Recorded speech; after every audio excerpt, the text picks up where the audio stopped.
ወገኖቼ ታያላችሁ። ይሄንን ዛፍ 3 ትዊን ዛፎች ናቸው አንድ ላይ ያሉ። ዛፉን መጀመሪያ ዝም ብዬ ላንሳና ላሳያችሁ።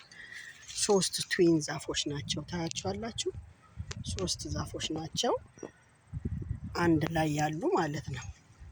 እና በስራቸው አንድ ናቸው። ስራቸው አንድ ነው። ከስር አንድ ናቸው። አናቱ ላይ ደግሞ እንደገና ተመልሰው ግንዳቸው ለብቻ ለብቻ ሆኖ እንደገና አናቱ ላይ ሲደርስ ደግሞ አናታቸው አንድ ላይ ደግሞ ተገናኝቶ አንድ ሆኗል። ይኸውላችሁ ታያላችሁ። እና እጅግ በጣም ደስ ይላል። እግዚአብሔር በተፈጥሮ ውስጥ ብዙ ነገር ያስተምረናል ወገኖቼ። ይሄ አንድነት በቃ እግዚአብሔር ለኛ ለትውልዳችን በዚህ ዘመን ላለን በኢትዮጵያ ላለን በተለያየ ምድር ላይ ላለ ነው እግዚአብሔር እንዲህ አይነት የልብ አንድነት ህብረት በቃ ስራችንን አንድ አድርጎ በቃ እግዚአብሔር በአንድ ልብ ያስተሳስረን። ምክንያቱም እነኚህ ዛፎች የተለያየ ስር ቢኖራቸውም ታች ላይ ደርሰው ደግሞ ተገጣጥመዋል በስሩ ራሱ እና ከዛ በኋላ አናታቸው ላይ ደግሞ ሲደርሱ ግንዳቸው ለብቻ ለብቻ እንዲሆኑ ክፍተት ፈጥረዋል። ግን ላይ ስናይ ደግሞ አናታቸው ላይ ደግሞ እንደገና ተገናኝተዋል። እና ጌታ በዚህ ውስጥ ለኔ ያስተማረኝን ነው የምነግራችሁ።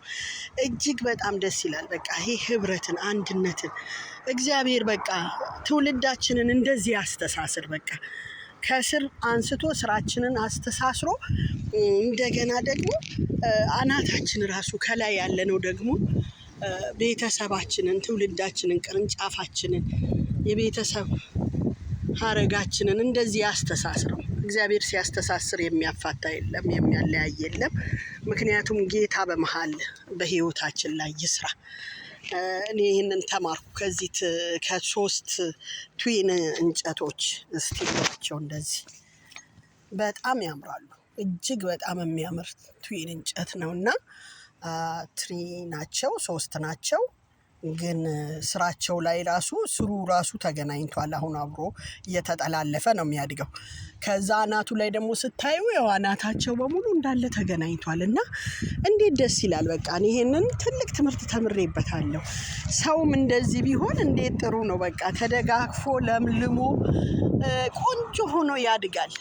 እንዳያችሁት አሁን እዚህ ጋር ይሄ እንጨት በቃ ውበት አለው። በጣም ያምራል። ህብረት አለው። አንዱ ላይ ብቻ አይደለም ውስጥ ገባ ብላችሁ ልክ ቅድም እኔ እንዳደረኩት ተደግፋችሁበት በቃ መዝናናት የምትችሉት ነውና ዛሬ ትውልዳችንን እግዚአብሔር እንደዚህ ያድርገው። በትውልዳችን ላይ ይሄንን የመተሳሰር አንድ ፍቅር፣ የአንድነት፣ የአንድ ልብ፣ የአንድ ሀሳብ ያድርገን ብዬ እላለሁ። እግዚአብሔር ይችላል። እግዚአብሔር ደግሞ በዘመናችን ላይ ይስራ። እግዚአብሔር በዘመኑ ላይ የሚሰራለት ሰው እድለኛ ነው። በቃ እግዚአብሔር በዘመናችን ላይ ይስራ ነው የምለውና ተባረኩልኝ። ወዳችኋለሁ። ጌታ መልካም አምላክ ነው። ለእኔም ለእናንተም እግዚአብሔር ድንቅ አምላክ ነው። ዘመናችሁ የተባረከ ይሁን። ትውልዳችሁ ይባረክ። ተባረኩልኝ። በጣም ነው የምወዳችሁ።